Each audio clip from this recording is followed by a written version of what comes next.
নমস্কাৰ বন্ধুসকল, স্বাগতম জনাইছো আমাৰ ইউটিউব চেনেললৈ। আজি আমি জানিবলৈ গৈ আছো অসমৰ ভিতৰত ৫খন সকলোতকৈ আগশাৰীৰ ইঞ্জিনিয়াৰিং কলেজৰ বিষয়ে। এইটো ভিডিঅ'ত আমি স্পেচিফিক ইঞ্জিনিয়াৰিং কলেজ কেইখনৰে নাম অন্তৰ্ভুক্ত কৰিছো। উদাহৰণস্বৰূপে তেজপুৰ ইউনিভাৰ্চিটি, ডিব্ৰুগড় ইউনিভাৰ্চিটিৰ নাম ইয়াত অন্তৰ্ভুক্ত কৰা হোৱা নাই। তেতিয়াহ'লে বলক বন্ধুসকল, পলম নকৰি ষ্টাৰ্ট কৰোঁ আমাৰ আজিৰ ভিডিঅ'টি।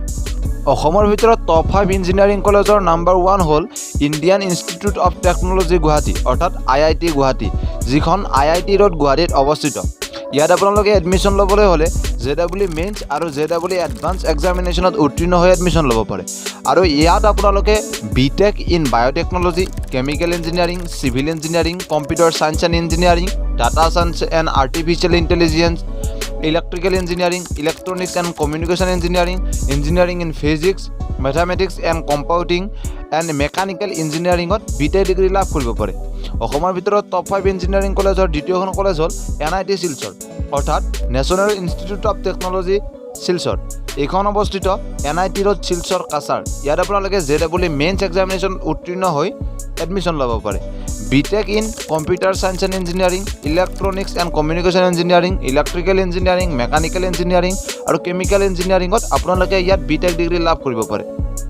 যদি আপোনালোকে ৱৰ্ল্ডৰ টপ 5 আৰু টপ 10 বস্তুসমূহ জানি ভাল পায়, তেতিয়াহ'লে এইটো চেনেলত অলৰেডি বহুকেইটা ভিডিঅ' আপলোড হৈ আছে। যদি আপোনালোকে ভিডিঅ'বোৰ এতিয়ালৈকে চোৱা নাই, তেতিয়াহ'লে ওপৰত আহি থকা আই বাটনৰ লিংকৰ পৰা ভিডিঅ'সমূহ চাই ল'ব পাৰে। এতিয়া আহিছোঁ অসমৰ তৃতীয়খন বেষ্ট ইঞ্জিনিয়াৰিং কলেজৰ ওপৰত। সেইখন হ'ল আছাম ইঞ্জিনিয়াৰিং কলেজ। এইখন অৱস্থিত জালুকবাৰী গুৱাহাটীত।